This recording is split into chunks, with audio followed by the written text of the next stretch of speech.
ايه؟ يا رب تكونوا بخير. متنسوش تصلوا على النبي، تدعموني بلايك وشير.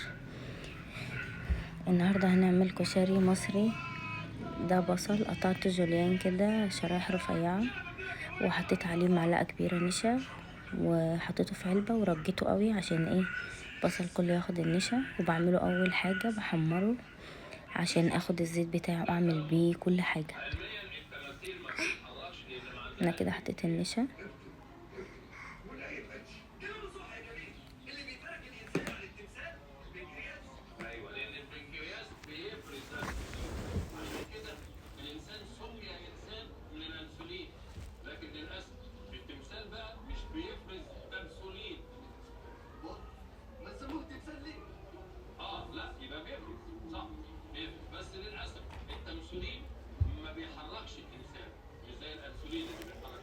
بطلعه ده شكله ذهبي ومقرمش كده.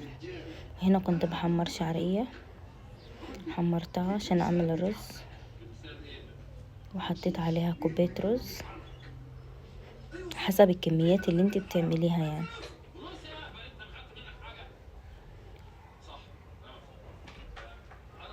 وكنت سلقه العدس على جنب لوحده عشان انا بحب اعمله لوحده، مش بحب احطه مع الرز يعني.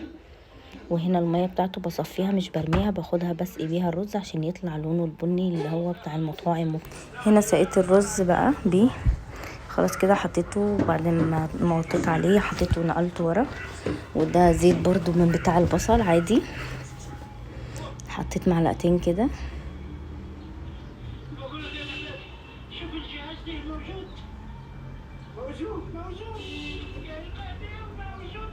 حط معلقه توم كبيره. انا هنا بعمل الصلصه بعد ما دخلت في اللون الذهبي شويه كده، تخليهاش تغمق.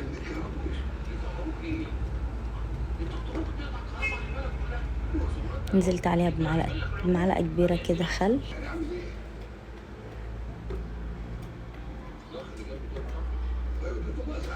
وكنت ضاربه نص شفشق طماطم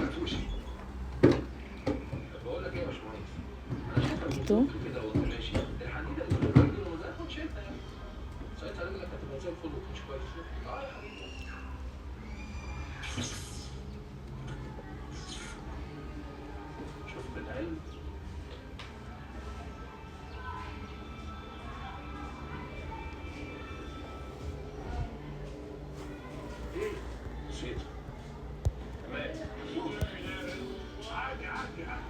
هنا بقى حطيت معلقه كمون وكزبره ناشفه وحبه ملح وسنه سكر. انا ما بحطش اكتر من كده في صلصه الكشري يعني، ما بحبش البهرجه فيها يعني، تبقى كده احلى.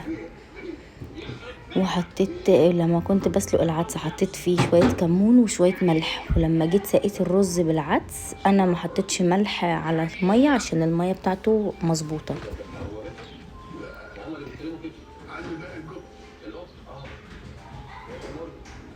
عشان دي حاجه انا نسيت اقولها يعني فقلت اما اقولها.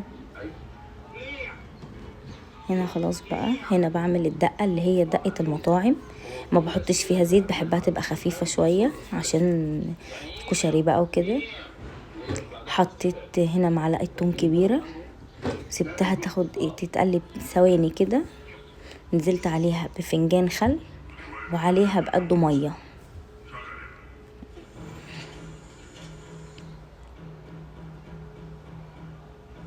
فنجان خل اهو وقده بالظبط ميه.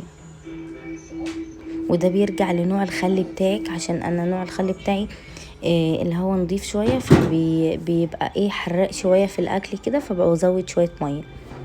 لو انت بقى جايبه السايب من عند العطار او كده بتزوديش ميه. اديها تقليبه كده.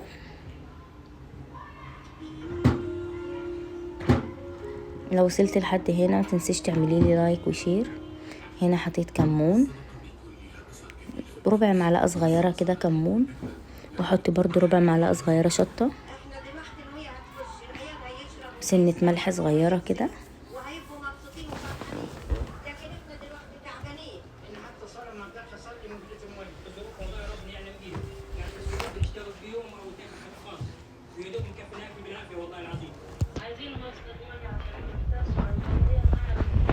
وقبل ما اطفي عليها بثانية واحدة بس بروح حاطه عصرة ليمونة صغيرة. وهنا بقى التيست كله يعني كده اكنك عاملة بتاعة المطاعم بالظبط.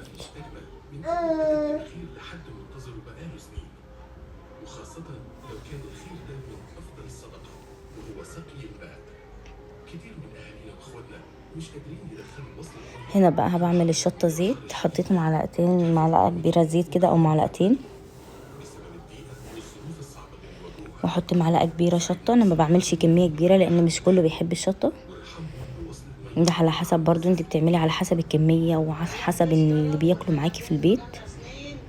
حطيت معلقة شطة كبيرة، هديهم تقليبة مع بعض كده لحد ما الشطة بس تطلع ريحتها.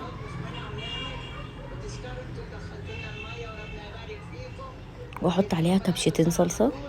الصلصة دي اختياري، لو انت مش عايزة تحط صلصة براحتك، عايزة تحط صلصة براحتك، بس انا بحط صلصة عشان اهدي الحرارة بتاعتها شوية. هي كده كده بتبقى حراقة بس بتهديها اكتر مما تكون زيت وشطة بس.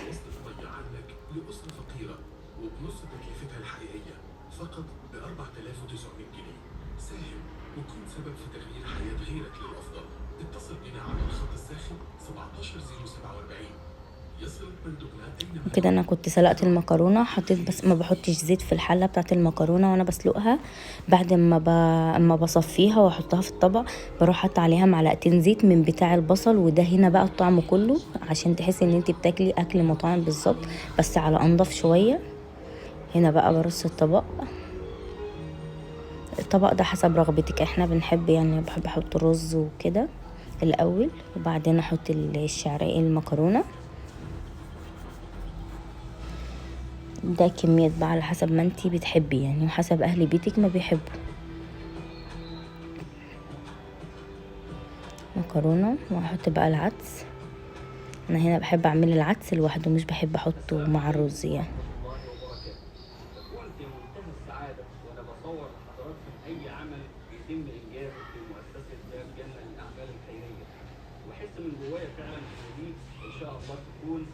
ابواب الجنه اسم على مسمى باذن الله. طبعا احنا في اطار كل الاعمال بنصور اخبار وبنقول لحضراتكم ان دي الاعمال اللي احنا بننجزها النهارده عمل من اعظم الابواب. بس كده حط صلصه بقى وخلاص، وده منظر الطبق.